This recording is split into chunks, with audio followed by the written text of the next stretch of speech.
देख रहे हो जगबाणी टीवी ਤੇ मैं सरबजीत सिंह सिद्धू। इस साल मजदूਰਾਂ ਦੀ ਕਮੀ ਕਰਕੇ ਪੰਜਾਬ ਦੇ ਬਹੁਤੇ ਕਿਸਾਨ ਝੋਨੇ ਦੀ ਸਿੱਧੀ ਬਿਜਾਈ ਕਰ ਰਹੇ ਨੇ, ਪਰ ਝੋਨੇ ਦੀ ਸਿੱਧੀ ਬਿਜਾਈ ਵਿੱਚ ਕਿਸਾਨਾਂ ਨੂੰ ਬਹੁਤ ਸਾਰੀਆਂ ਸਮੱਸਿਆਵਾਂ ਵੀ ਸਾਹਮਣੇ ਆ ਰਹੀਆਂ ਨੇ। ਉਹਨਾਂ 'ਚੋਂ ਇੱਕ ਸਮੱਸਿਆ ਹੈ ਚੂਹਿਆਂ ਦੀ। ਬਹੁਤੇ ਕਿਸਾਨ ਕਹਿੰਦੇ ਨੇ ਕਿ ਉਹ ਚੂਹੇ ਉਹਨਾਂ ਦੀ ਜੋ ਝੋਨੇ ਦੇ ਬੂਟੇ ਹੈ ਉਹਨਾਂ ਨੂੰ ਕੁਤਰ ਦਿੰਦੇ ਨੇ ਜਾਂ ਬੀਜ ਬਾਹਰ ਕੱਢ ਦਿੰਦੇ ਨੇ। ਇਸ ਲਈ ਅਸੀਂ ਪੰਜਾਬ ਖੇਤੀਬਾੜੀ ਯੂਨੀਵਰਸਿਟੀ ਵਿੱਚ जीव विज्ञान विभाग के मुखी डॉक्टर नीना सिंगला नाल खास मुलाकात की। इस मुलाकात में उन्होंने दसिया कि किवें असी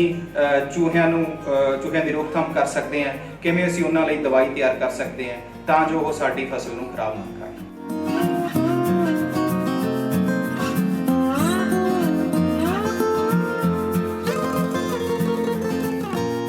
पर हुण क्योंकि सीधी बिजाई करन दे नाल चूहियां दीयां खड्डां खेत दे विच ही ने ते चूहा खेत दे विच नुकसान करता है, तो इस करके चूहियां की रोकथाम करनी जरूरी हो जाती है, क्योंकि चूहा जिहड़ा है वो छोटे छोटे बीज खा जाता है या छोटे बूटियां नूं भी नुकसान कर दिंदा है। तो इस वास्ते जरूरी है कि असी चूहे मार जहरीला चोग जिहड़ा हैगा वो इस वेले फसल उगण वेले असी खेतां दे विच पाईए। तो ये जिहड़ा चोग हैगा असी खड्डां दे विच ही पाना है, क्योंकि इस वेले खड्डां एक तो आसानी नाल लभ जांदियां हन ते दूसरा फसल का झाड़ घट होने करके जेकर असी चूहे मार दवाई का चोग जिहड़ा खुला रखते हैं तो दूसरे होर जानवर भी उसनूं खा जाते हैं। तो इस करके चूहियां दीयां बट्टां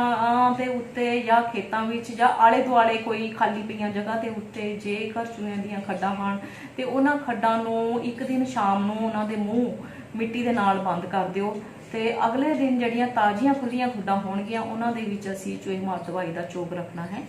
तो ये जिहड़ा चूहे मार दवाई का चोग है, दो दवाइयां जड़ियां ने उसकी सिफारिश की गई है, एक है जिंक फॉस्फाइड ते दूसरी ब्रोमेडोलॉन। जिंक फॉस्फाइड का असी 2% चोग तैयार करते हैं। चोग तैयार करने लई 1 किलो कणक का दरड़ या बाजरा या जवाहर या इन्हां सारे दाणियां का असी मिश्रण लै लैंदे हां ते उस दे विच 20 ग्राम पीसी हुई खंड ते 20 ग्राम कोई भी खाण वाला तेल पहला रला लो, तो फिर उस मिश्रण के विच 25 ग्राम जिंक फॉस्फाइड दवाई जिहड़ी है वो पा के डंडे या खुरपे के नाल हिला के ते उसका एक असी चोग तैयार करते हैं। इसी तरह जी दूसरी दवाई है ब्रोमेडोलॉन, उसका चोग तैयार करने वास्ते भी असी 1 किलो कणक जवार या बाजरा लैंदे हां ते उहदे विच 20 ग्राम कोई भी खाण वाला तेल ते 20 ग्राम पीसी हुई दवाई पा के मिश्रण तैयार करते हैं ते उस विच 20 ग्राम ब्रोमेडोलॉन का चोग असी तैयार करते हैं। मतलब कि जिंक फॉस्फाइड का चोग जिहड़ा है उस दे विच असी 25 ग्राम जिंक फॉस्फाइड दवाई 1 किलो चोग मगर पानी है, तो ब्रोमेडोलॉन के चोग विच असी 20 ग्राम ब्रोमेडोलॉन दवाई का पाउडर जिहड़ा है 1 किलो चोग दे मगर पाना है। ये जिहड़ा असी चोग तैयार करना है, इस चोग दियां तुसी की करना है कि 10 ग्राम कागज़ के टुकड़ियां दे विच पा के ढिलियां पूड़ियां तैयार कर लैनियां हैं। तो उस तो बाद अगले दिन जड़ियां ताज़ियां खुलियां खुड्डां होणगियां उन्हां विच एक पुड़ी जिहड़ी है वो पा के तकरीबन 6 इंच खुड दे अंदर डंडे या खुरपे दे नाल उहनूं असीं अंदर कर देना है। तो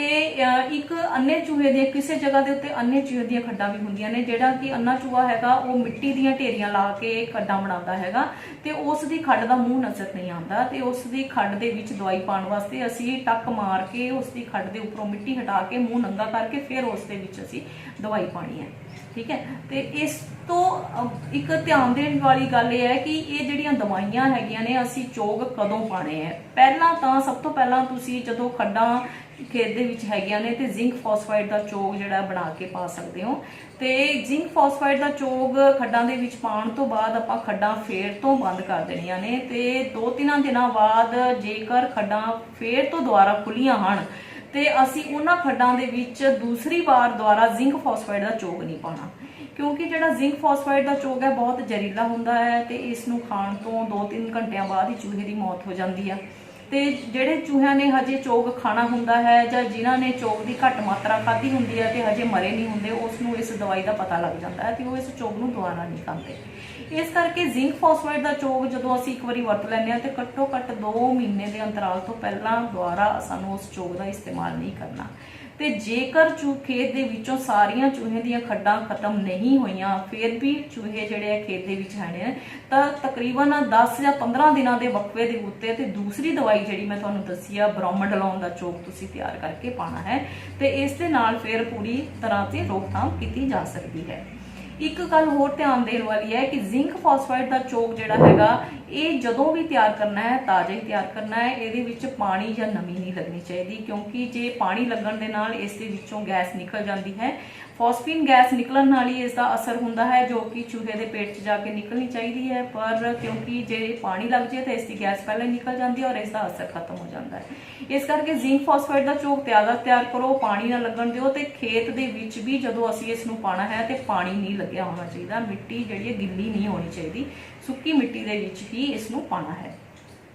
ਤੇ ਦੂਸਰਾ, ਜ਼ਿੰਕ ਫਾਸਫਾਈਡ ਤੋਂ ਬਾਅਦ ਜਦੋਂ ਅਸੀਂ ਬ੍ਰੋਮੋਡੋਲੋਨ ਪਾਣੀ ਹੈ ਤੇ ਬ੍ਰੋਮੋਡੋਲੋਨ ਦਾ ਜਿਹੜਾ ਚੋਕ ਹੈਗਾ ਉਸ ਦੇ ਨਾਲ, ਕਿਉਂਕਿ ਚੂਹੇ ਇੱਕੋ ਦਮ ਨਹੀਂ ਮਰਦੇ ਤੇ ਚੂਹੇ ਜਿਹੜੇ 2-3 ਦਿਨਾਂ ਬਾਅਦ ਮਰਨੇ ਸ਼ੁਰੂ ਹੁੰਦੇ ਨੇ, ਪਰ ਜੇਕਰ ਚੂਹੇ ਨੇ ਇਸ ਦਵਾਈ ਨੂੰ ਖਾ ਲਿਆ ਹੋਵੇ ਤੇ 15 ਦਿਨਾਂ ਤੱਕ ਵੀ ਚੂਹੇ ਦੀ ਮੌਤ ਹੋ ਸਕਦੀ ਹੈ। ਤੇ ਇਸ ਦਵਾਈ ਨੂੰ ਦੇ ਖਾਣ ਨਾਲ ਚੂਹਿਆਂ ਨੂੰ ਆਪਣੀ ਮੌਤ ਦੇ ਕਾਰਨ ਦਾ ਪਤਾ ਨਹੀਂ ਲੱਗਦਾ ਤੇ ਇਸ ਦਵਾਈ ਨੂੰ ਵਾਰ-ਵਾਰ ਵੀ ਪਾਇਆ ਜਾ ਸਕਦਾ ਹੈ।